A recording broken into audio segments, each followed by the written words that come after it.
Salut à tous, j'espère que vous allez bien. Alors, comme vous le savez, chaque jour qu'on dort, qu'on se réveille, il y a toujours un nouveau dossier. Voilà. Tout le monde avait déjà félicité les femmes. Tout le monde a félicité les femmes parce que le 8 mars de cette année n'était pas comme les autres 8 mars. Donc, cette année, on n'a pas vu, comme d'habitude, les femmes qui soulevaient les cabas n'importe comment, les femmes qui se déshabillaient, les femmes qui dansaient presque nues dans les boîtes de nuit avec des hommes aussi en serviette. Donc, cette année, on n'a pas vécu cette scène habituelle. Donc, tout était calme. Il y avait même des posts, il y avait des gens qui faisaient des sorties pour féliciter les femmes, pour dire que non, c'est bon, les femmes ont compris que le 8 mars n'est pas une journée où on doit baisser dans la dépravation des mœurs. Donc, tout était calme jusqu'à hier, entre 17 et 18 heures, jusqu'à ce qu'une petite vidéo qui est devenue tout de suite virale surgisse. Donc, dans cette vidéo, on peut voir une jeune fille, une belle jeune dame métisse qui se baladait toute nue dans les rues de Yaoundé. On ne sait pas trop pourquoi, on ne sait pas trop la raison pour laquelle elle a fait ça. Donc, la scène s'est passée du côté du quartier Mendong apparemment. La jeune dame se baladait toute nue en marchant dans la rue et ensuite, elle s'est dirigée vers une moto. La moto l'a emmenée dans une direction inconnue. Donc, je vous laisse d'abord regarder la vidéo et ensuite, on va revenir pour coller un commentaire.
Oh, venez arrêter là!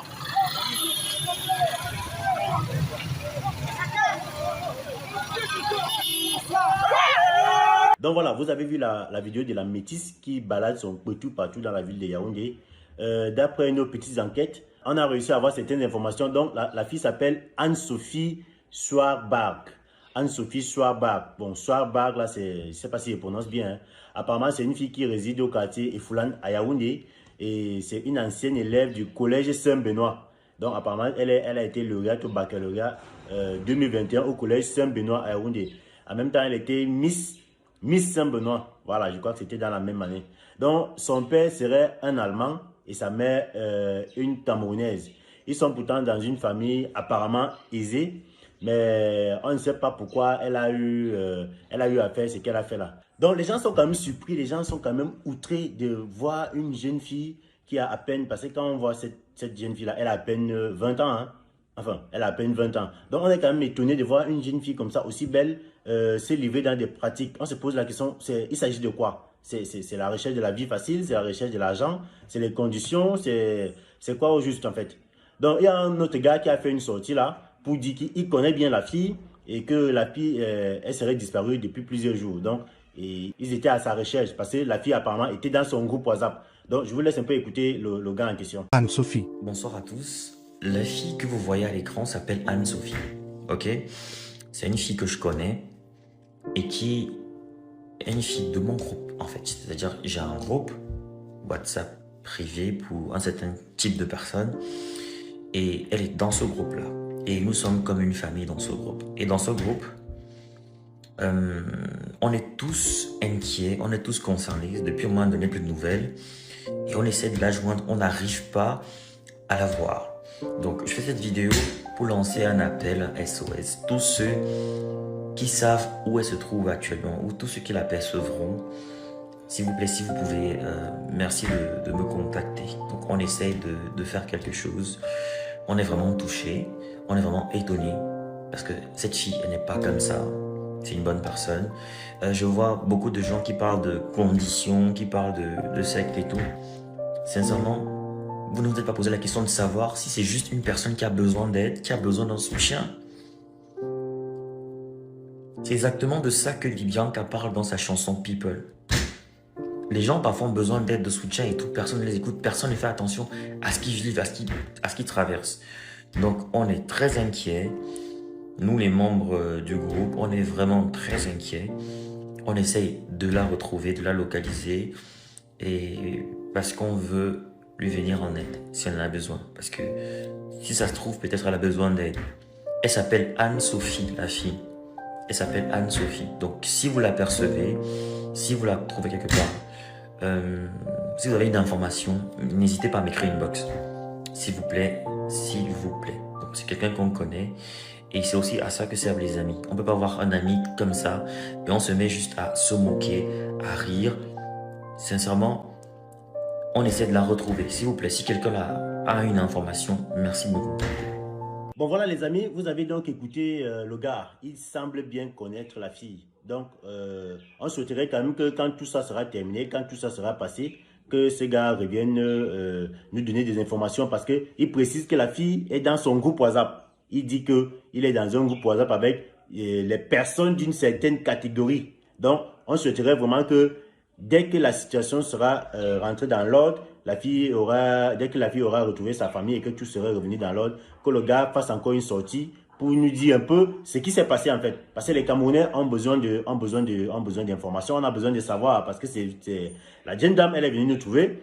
Nous, on n'a rien demandé. C'est elle qui est venue, elle s'est déshabillée, elle a commencé à marcher, les gens ont commencé à la filmer, on a balancé dans les réseaux sociaux. Donc, il faudrait bien que le moment venu, dès que tout sera rentré dans l'ordre, ce qu'on souhaite déjà, qu'elle vienne nous dire ce qui s'est passé au juste. Ou alors que sa famille, si sa famille peut faire une sortie pour nous dire ce qui s'est passé. Donc, vous voyez bien que c'est une situation qui est venue gâcher un peu le 8 mars. Mais on se pose quand même la question de savoir pourquoi ce n'est que le 8 mars qu'elle a choisi de faire ça. Si c'est une condition qu'elle devait remplir, comme le disaient certains, pourquoi seulement le 8 mars?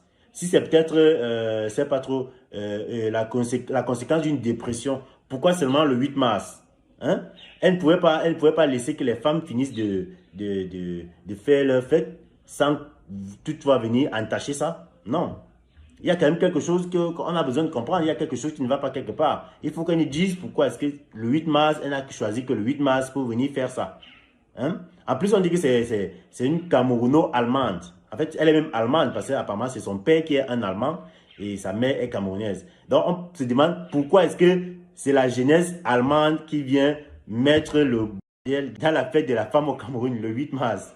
Pourquoi? Donc, de toutes les façons, tous ceux qui ont des informations concernant cette affaire, pardon, venez nous donner des éléments de réponse en commentaire. Peut-être il y a des informations qui nous ont échappé, mais on a besoin de savoir vraiment ce qui est arrivé à cette fille. Donc, si vous avez des informations, vous êtes peut-être proche de sa famille, vous êtes ses anciens camarades, vous êtes, je ne sais pas trop, ses copines, venez nous dire en commentaire ce qui s'est réellement passé. Qu'est-ce que cette fille a eu? Parce que c'est quand même déplorable. Une jeune fille de son âge se retrouve en train de faire des choses pareil, si c'est pour des conditions peut-être pour s'enrichir, c'est vraiment déplorable pour une fille de son âge. Donc, laissez-nous vos avis en commentaire et toutes les informations utiles que vous pouvez avoir concernant ce dossier. Et on se retrouve à très bientôt pour une nouvelle vidéo. One is bet.